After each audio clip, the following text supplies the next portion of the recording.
Զրուցում ենք մեկ առողջություն կոալիցիայի ղեկավար Գրիգոր Գրիգորյանի հետ։ Պարոն Գրիգորյան, նախորդ կիրակի կարգալույծ եղած Ստեփան Նասատրյանը պատարագ մատուցեց Հովանավանքում, որին մասնակցում էին Նիկոլ Փաշինյանը եւ մի շարք ՔՊԱ-ականներ, այնտեղ կային նաեւ դպիրներ իրեն օգնող, որոնցից մեկը օրինակ դաջվածքով էր, որը եկեղեցին մերժում է եւ հետո պարզ դարձավ, որ ՔՊԱ-ական է։ Կխնդրեմ ձեր կարծիքը, այս տեմպերով մենք հնարավոր է, ենթադրելի է, որ հասնենք այն կետին, որ արդեն եկեղեցի բերեն LGBT համայնքի ներկայացուցչի, որովհետև իրենք այսպես մեծ սատարում ունեն Փաշինյանական իշխանության կողմից եւ նաեւ հիշում ենք այն դեպքը, որ այդ համայնքի ներկայացուցիչներից մեկը նաեւ հասավ ազգային ժողովի ամբիոն։ Այս քայլերը տեսնելուց հետո ինչ պետք է ենթադրենք, որ առաջիկայում կլինի։ Գիտեք, ես ճիշտն ասած եկեղեցին այսօր պարակելական եկեղեցին ազգային ժողովի հետ չի համեմատի, որտեղ ազգային ժողովը դա այսօր ամբարևարանների հավաքատույց է, իսկ այսօր պարակելական եկեղեցին դա մեր ինքնության կորն է, ինչ վերաբերում է այդ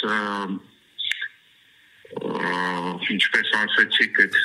տարատեսակ այդ էլեմենտների մասնակցությունը այդ սրբապիղծ միջոցառմանը ես չեմ զարմանամ, որովհետև գիտեք այն ինչ որ հիմա տեղի է ունենում երկրում դա ամբողջովին այն նույն դրամաբանության մեջ է ինչ վերաբերում է այն կասկածներին որ կարող է հայ սուրբ առաքելական եկեղեցում նման էլեմենտներ ներգրավեն, ես դա բացառում եմ, որովհետև կրկին պետք է շեշտեմ, որ հայ սուրբ առաքելական եկեղեցին դա վերազգային ինստիտուտ է, որը հազարավոր տարիներ, արդեն հազարավոր տարիների պատմություն ունի, եւ հայ սուրբ առաքելական եկեղեցին մշտապես եղել է հայությանը միավորող ինստիտուտ, նույնիսկ պետականություն չի եղել ազգային ժողովի նման ու այլ պետական ինստիտուտներ չեն եղել, բայց հայ սուրբ առաքելական եկեղեցին իր ֆունկցիան կատարել է հայապահպանության, կրթության, լուսավորության, հասկանում եք, դրա համար ես նման կասկածներ չունեմ հայ սուրբ առաքելական եկեղեցու վերաբերյալ։ Պարոն Գրիգորյան, բայց մենք ունենք դեպք, որ արդեն այդ կարգալույծ եղած քահանան Ստեփան Նասատրյանը արդեն օրինակ Հովանավանքի բանալիներն է փոխել, փականն է փոխել ու միայն որպես քահանա, այսպես ինքն է կարողանում մուտք գործել այդ եկեղեցի։ Մի անգամ ֆեյք պատարագ տեղի ունեցավ, վստահաբար այս կիրակի էլ նախատեսվում է եւս մեկը, այս գործընթացներից, այս քայլերից հետո մենք չենք կարող ավելին սպասել այս մարդկանցից, բնականաբար Նիկոլ Փաշինյանի գլխավորությամբ։ Կներեք, այդ էակներից կարելի է սպասել ամեն ինչ, ցանկացած բան, նույնիսկ մարդակերություն, մանուկներին կարող է որպես սնունդ օգտագործել, ցանկացած բան ես այդ էակներից սպասում եմ, բայց նորից եմ կրկնում, մասնավոր դեպքերով հարցը չի լուծում, երկիրը օկուպացված է հայրենադարձ, թշնամու դրածոներով, մասնավոր դեպքեր, այս դեպիրը, այն մարդը, այս գեներալը, այն զինվորականը նման, երբ որ երկիրը լիովին օկուպացված է, թշնամու կողմից բռնազավթված է երկրի ղեկավարման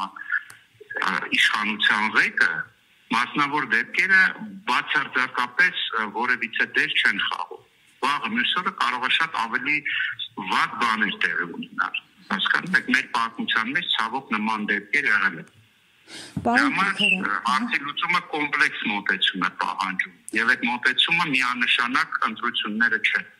Որն է այդ մոտեցումը։ Մենք տեսանք, որ նաև իմպիչմենտի գործընթաց են փորձում սկսել, վարչապետի թեկնածու եղավ։ Ես անլուրջ եմ դիտարկում, որպես մանիպուլյացիա եմ դիտարկում եւ առհասարակ չեմ ընդունում լուրջ։